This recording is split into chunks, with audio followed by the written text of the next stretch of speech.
The Sao Paulo Forum is celebrating its 30th anniversary this Tuesday with a video conference of Latin American and Caribbean leaders.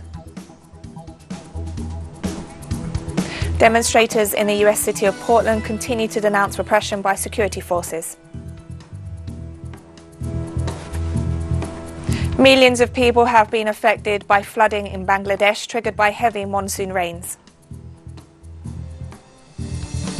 From the headquarters of Teleso English in Havana, Cuba, this is From the South, and I'm Katrina Goss. The Sao Paulo Forum is celebrating its 30th anniversary this Tuesday as the struggle for social justice across Latin America and the Caribbean continues. Regional leaders have gathered for a video conference to mark the date and stress that it is possible to achieve integration. Founded by Fidel Castro and Lula da Silva, the forum was created as an alternative for the left and progressive forces in Latin America. One of its founding principles has been solidarity with just causes. That is why in these 30 years the Forum has condemned the US economic, commercial and financial blockade against Cuba, and the increase of aggressions by the White House against the Cuban Revolution. The Forum supports the Bolivarian Revolution and its legitimate president, Nicolás Maduro. It has rejected and condemned Washington's unilateral coercive measures against Caracas. The Sao Paulo Forum has also expressed its solidarity with the Sandinista revolution and condemned the sanctions imposed by the United States against Nicaragua, sanctions that threaten the right to peace, sovereignty and self-determination of the Nicaraguan people. The Forum strongly rejects the coup d'etat carried out in the region to overthrow progressive governments. It also rejects the relentless political persecution against left leaders in Latin America and the assassination of social leaders and activists. Since its foundation, it has also condemned all types of colonialism. The FSP demands the independence of Puerto Rico, the return of the Guantanamo naval base, and the restitution of the Malvinas Islands sovereignty to Argentina. Today at 2:30 p.m. in Havana, President Miguel Díaz-Canel, President Nicolás Maduro, and President Daniel Ortega will hold a virtual conference in commemoration of the 30th anniversary of the Sao Paulo Forum. The virtual conference will be presided over by the Executive Secretary of the FSP, Mónica Valente.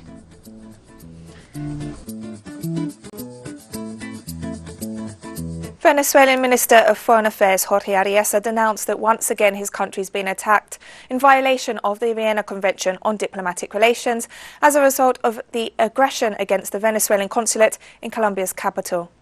In statements to the press on Tuesday, Arreza stressed that the Colombian government ignored its international obligations on allowing this destruction to occur.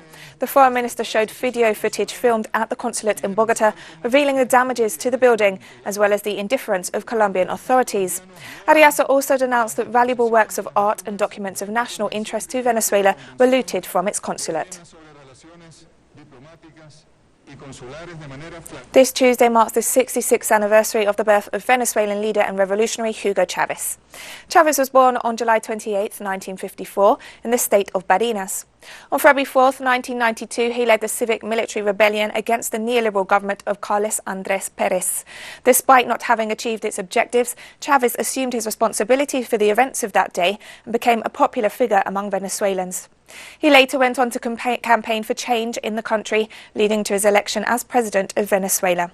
Chavez assumed the presidency in 1998 and was re-elected 3 times.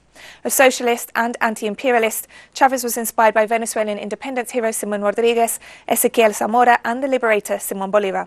Chavez passed away on March 5, 2013. And Venezuelan President Nicolás Maduro offered a message to the nation to mark the 65th anniversary of the birth of the leader of the Bolivarian Revolution. Today is July 28, 2020. Today we remember our eternal commander, Hugo Rafael Chávez Fría, 66 years old, who in an early morning like today, amidst a downpour, arrived in this homeland. Chávez was born in the land of Sabaneta, our beloved commander who gave everything to our homeland and still does. And President Nicolás Maduro also recalled Hugo Chávez's unconditional love for the Venezuelan people. There is a poem by Gustavo Pereira that Chávez used to recite, and it says that in love nothing ends and everything begins again. Love is what we receive from him, and love is what we will always give to him, to his memory, to his legacy, transformed into loyalty, work and discipline in a renewed hope in patriotism. Happy birthday, Eternal Commander. Happy beginning of each day. In Bolivia, social movements have mobilized to protest against the postponement of the general elections and the continued rule of the de facto government. Social and political organizations in the capital La Paz and in El Alto mobilized on Tuesday to denounce the decision of the Supreme Electoral Tribunal to postpone the general elections to October 18th. The move has sparked unrest among social movements that demand that the elections be held as previously agreed on September 6. Meanwhile, the Movement Towards Socialism Party has repeatedly denounced that its leaders are being persecuted to prevent them standing as candidates in the elections.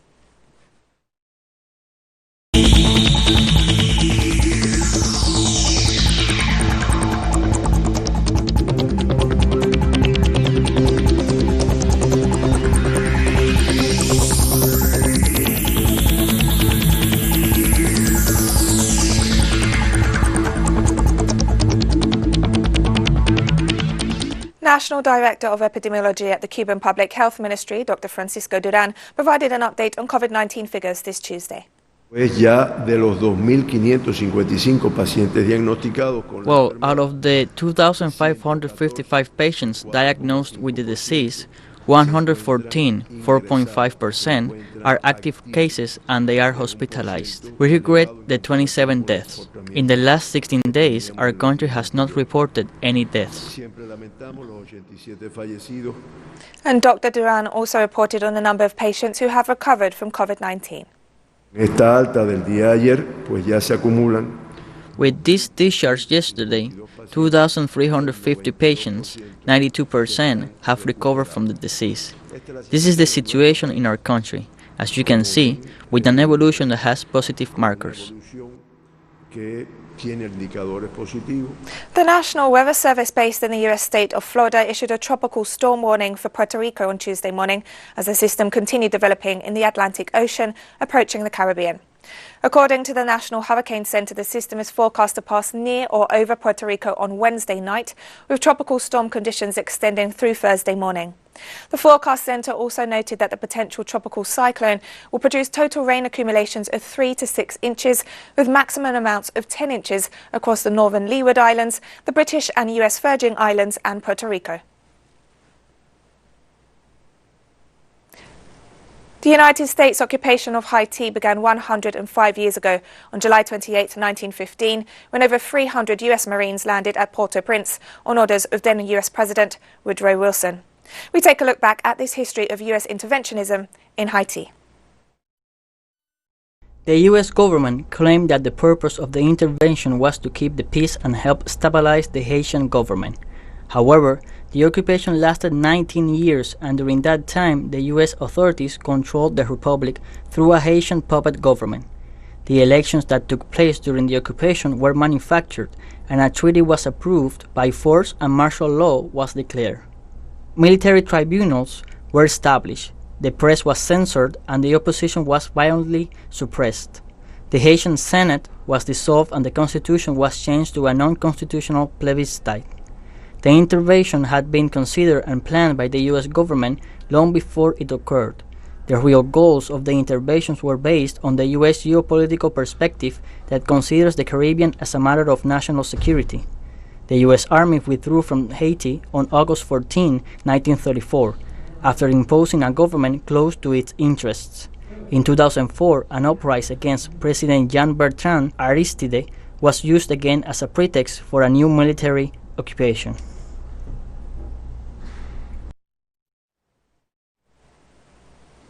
I will be right back after this short break, so don't go away.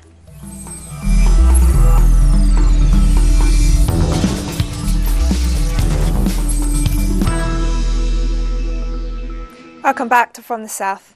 Those demonstrating against police brutality and systemic racism in the US city of Portland continue to face repression by security forces.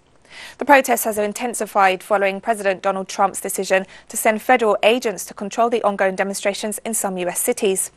Protesters described these federal agents as paramilitaries. They have also warned that after 60 days of street protests, federal agents have begun to use different types of gases to disperse people, which cause vomiting and other reactions. They also condemned the use of metal pellets against demonstrators early Tuesday morning. China announced the suspension of Hong Kong's extradition treaties with Canada, Australia and the UK following similar decisions adopted by those countries over Hong Kong's new national security law. The Canadian, Australian and the United Kingdom governments have politically manipulated our judicial cooperation, seriously hurting the Hong Kong SAR.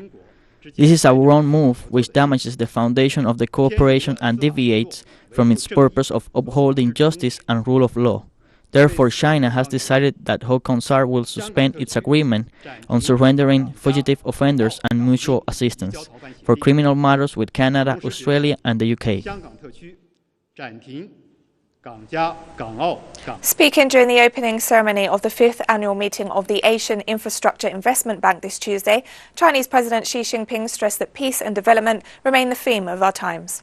The president emphasized the aim of common development for all and making the AIIB a new type of multilateral development bank that promotes development in Asia and other regions.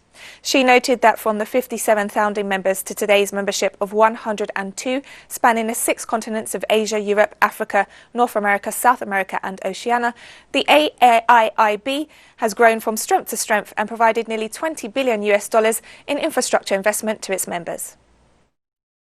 和平与发展仍然是我们这个时代的主题。 Peace and development remain the theme of our times. Infrastructure connectivity is an important physical foundation for promoting the common development of all countries. The AIIB should commit itself to serving the development needs of all its members and providing more high-quality, low-cost and sustainable investment for both traditional and new types of infrastructure. This will provide new impetus to economic and social development in Asia and beyond. The Vietnamese coastal city of Da Nang has enforced new social distancing measures after more than a dozen locally transmitted COVID-19 cases were recently confirmed. Beaches and restaurants have closed and residents are asked to stay at home to curb the spread of the virus. The Vietnamese government has suspended all flights into and out of the city, where the country's first COVID-19 cases in months were recently detected. Trains, boats, buses, taxis and tourist vehicles in Da Nang will also be halted for 15 days. So far, Vietnam has reported a total of just 438 cases and no COVID-19 deaths. Like last time, the Da Nang city authorities have acted drastically in fighting the pandemic. All the shops have been asked to close so the pandemic doesn't spread further in the community. People like us have followed the instructions from the city authorities and closed our shops. Everyone here supports the city's policy. Our hotel really trusts in the directive of the government. Our hotel and other hotels in the city will join hands to fight COVID-19 pandemic. On Monday, the number of novel coronavirus cases reported worldwide surpassed 16 million, while the Americas remains the epicenter of the pandemic. According to the official tally of the World Health Organization, the figure represents an increase of 1 million positive cases in just 4 days. The WHO pointed out that more than 300,000 new cases were confirmed in the last 24 hours, representing a record number, while the total number of deaths has surpassed 600,000. The WHO has warned that despite the efforts and measures taken by different countries, the novel coronavirus continues to spread rapidly.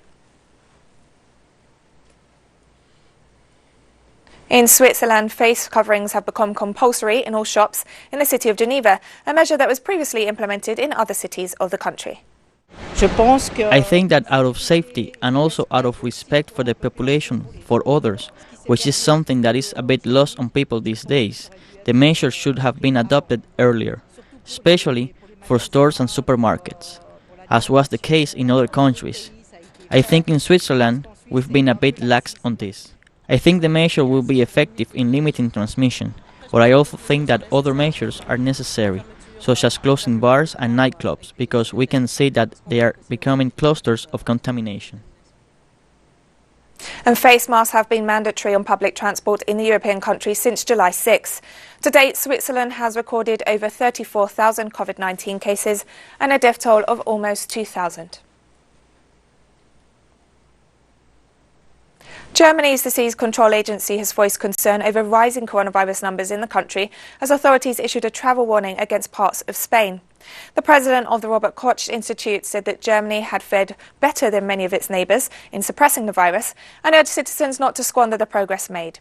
The stark warning comes as countries around the world face a surge in infections, fueling fears of a second wave. Meanwhile, tourist travel to the autonomous communities of Aragon, Catalonia and Navarra in Spain is currently discouraged due to renewed high levels of cases and local lockdowns. Germany has so far recorded over 200,000 COVID-19 cases and more than 9,000 deaths.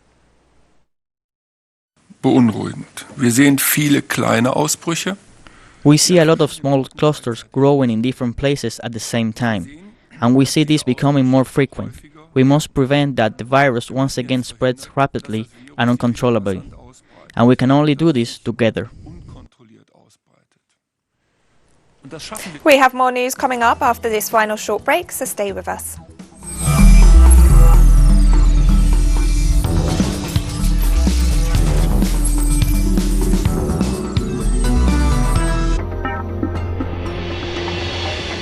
Rains and an onrush of waters from upstream India. According to a recent estimate by the country's National Needs Assessment Working Group, some 3.9 million people had been affected by this year's floods, while more than 7.5 million are still at risk of flooding across the nation of 160 million. Low-lying Bangladesh is highly prone to floods and climate-related shocks and stresses and sees monsoon damage every year. I have eaten only once in 7 days. My brothers and sisters gave me some food. I survived with that. Today I've been able to get on a boat. As you can see, everyone is living like this. Some are living on scaffolds, some are living on boats. Those who have boats are able to move around a little, and those who have no boats are living in worse conditions than prisoners. I've understood what misery flooding brings to human life this time. This place, which has become the river now, used to be the site of nearly 250 houses. All those houses were engulfed by the river due to rising water and fast current. We had a demand of building a cross dam here.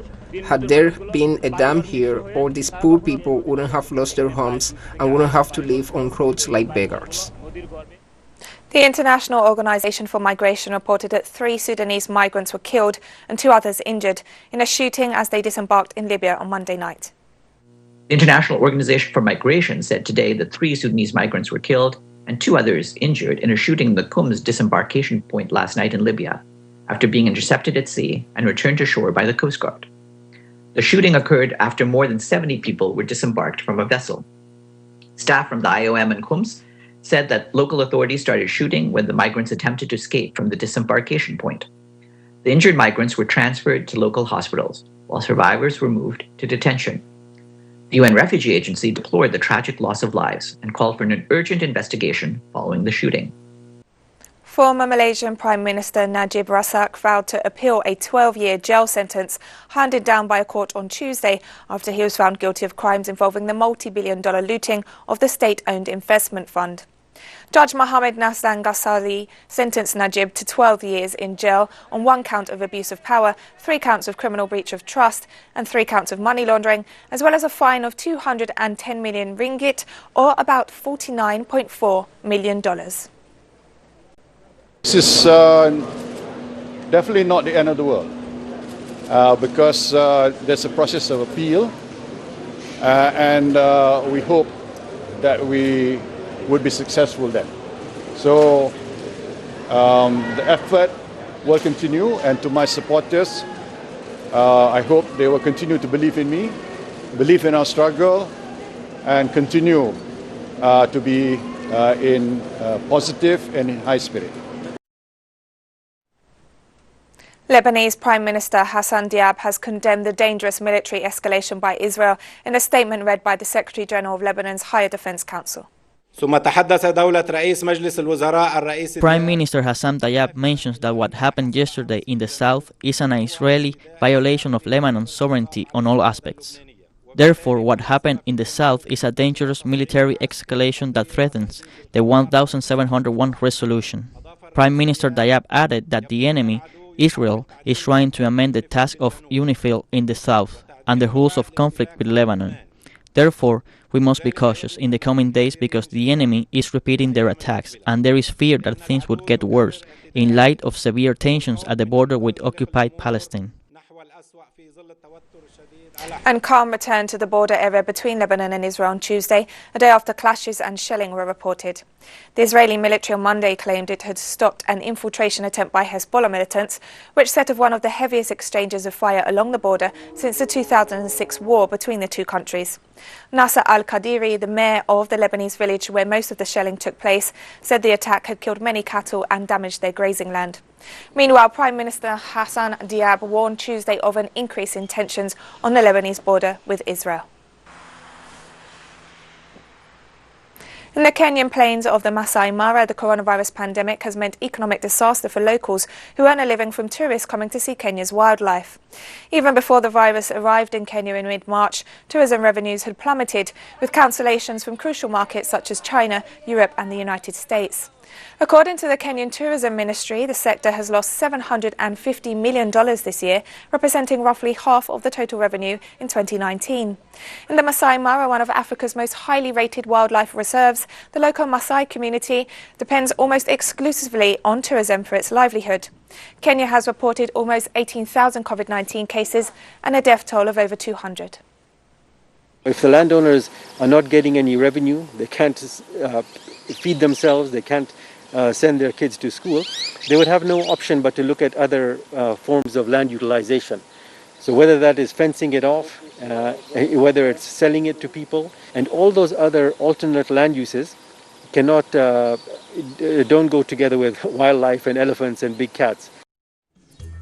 Now we've come to the end of this news brief, but you can find these and many other stories on our website at telesurenglish.net. You can also join us on social media, Facebook, Twitter and Instagram. For Teleso English, I'm Katrina Goss and thank you for watching.